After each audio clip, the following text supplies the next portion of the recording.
welcome to Don's Manufactory. Alright, so first thing that I notice is these are OEM clips, and you will notice the difference in design of these. This has a rounded bump that catches on the molding but doesn't catch it too hard. Let me show you what I mean. I don't know if you can see this or not. Right here I had to straighten this roll over, and the reason was these clips can get caught behind the rollover and get pulled inside the crease, and then they are really hard to get off.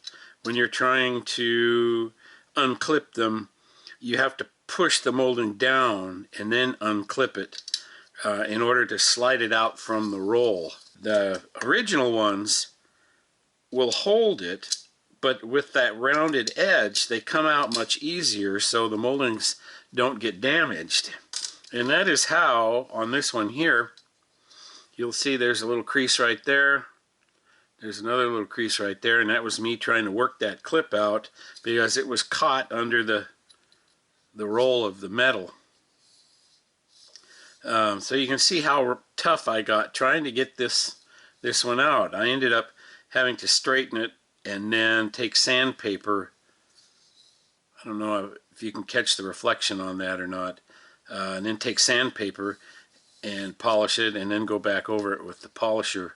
I mean, they don't look bad like that. You can still tell that they're there, but it looks better. I don't know if I like these clips. I'd certainly have to remember that they're in there. It takes 22 clips to put the front on. So I have 2, 4, 6, 8. I have 10 of the OEM ones. There's only 12 in the kit. It takes 22 to get the windshield moldings back on. I just don't know. But getting original clips is probably impossible at this point, unless one of you happen to know where a person can get this type of clip. So I'd like to solve this issue before I seal the front windshield and install the moldings. So enough of that. Now I am going to move on to the windows. Well, the time has come to put glass back in the car. And I've actually been kind of dreading this because there's a lot of pieces, a lot of moving parts, and a lot of adjustments and everything, and frankly I just don't remember it all. I tore all of this stuff out of the car over 2 years ago, so I'm a bit I'm a little nervous here.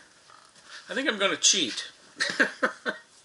I'm going to put the driver's side together and figure it all out doing that, and then I'll come back and show you what all I figured out.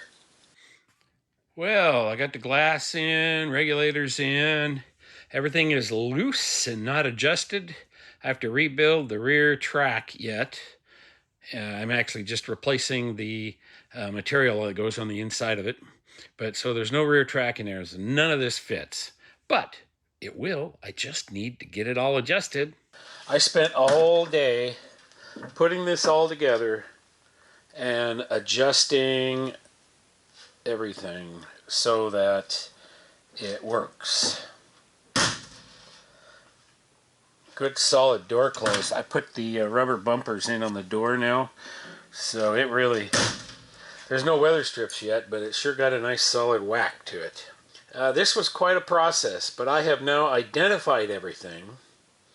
This here's the balance track. It's a little short guy, about this long, has studs sticking out of it, and it uses nuts. Okay, then these 3 bolts have to be really short with the star washers, and that holds the scissors mechanism in. There are 4 bolts on the crank assembly regulator, if you want to call it that. those are a little short with star washers. These two items here, this is the down stop and this is the up stop. And so what they want you to do is make sure that when the window is at the end of its travel, you're not putting undue stress on all the arms and everything and causing them to twist, because you're torquing it really hard. After you get everything adjusted, you set these two stops that stops the arm from the crank. So the crank can only go so far and go so far. And that way you're not stressing out all of your stuff on the inside of the door. For the vent window, there's a retaining bolt here. It's got a great big washer on it. I'll be showing you those. A retaining bolt here. This is a stud with a big washer and then a nut with a washer on it. And you use that to set the angle of the vent window. This also, you can change the position, the lower position of the track, and adjust it in and out for how the door runs. And I basically just leave it loose until the very end. Once I've got everything adjusted, I can throw it together. Anyway, so that's it in a nutshell. The back of the track. These two bolts here adjust the top of the track in and out. And then there's a adjustment bolt down here that just screws on. It's a nut that goes onto the stud at the bottom of the rear track. There's a stop right here. I'll show you that part when I'm assembling the other side. That you can set how far in and out it goes and how far up and down, so it sets the position of the rear of this glass. Basically, you want to split the difference in between your two belt moldings. Okay, so that's pretty much it. The balance track can be adjusted up and down only on the front nut there, and what that does is adjust the height of this arm, which raises and lowers the forward roller, so that changes the angle of the window.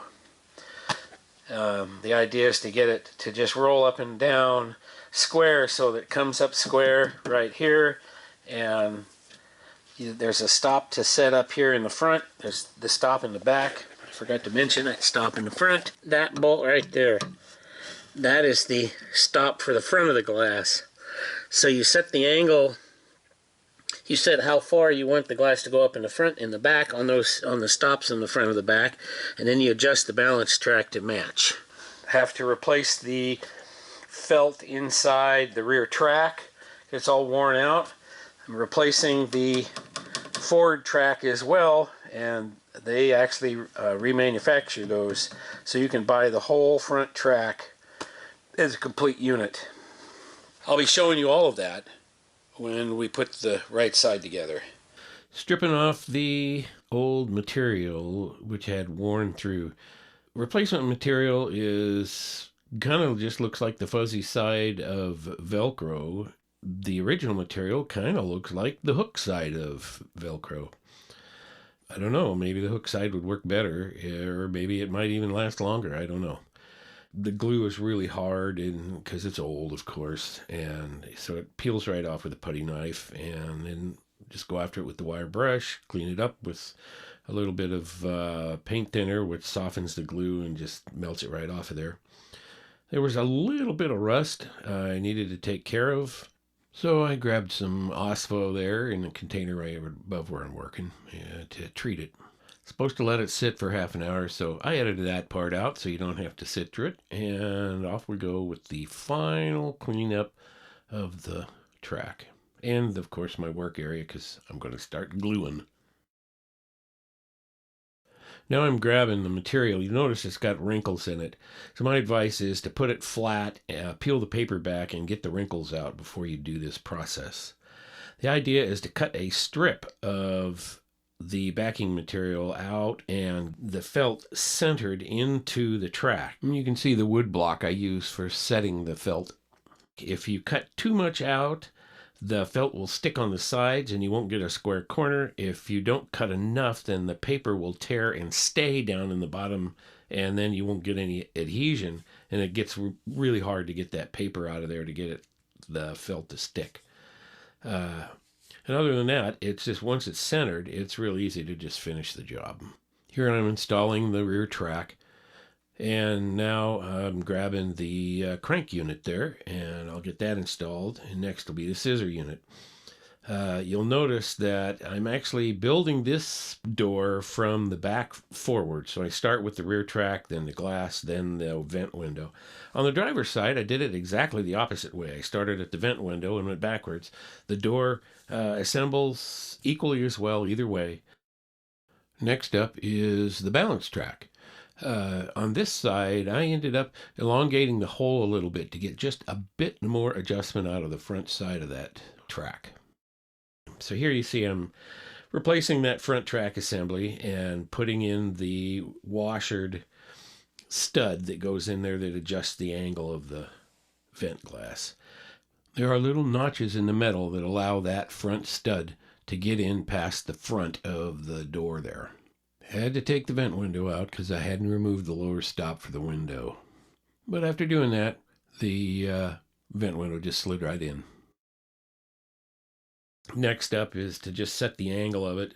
You got to get the stud on the lower portion. You can't put vent window and track assembly in with that stud in place. The easy way would have been to put the stud in before I inserted the vent window all the way.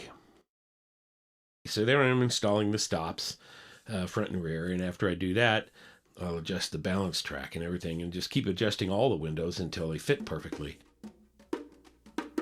Anyway, camera died, so thanks for watching. Can't show you the rest of it because, hey, it doesn't exist. I'll catch you later.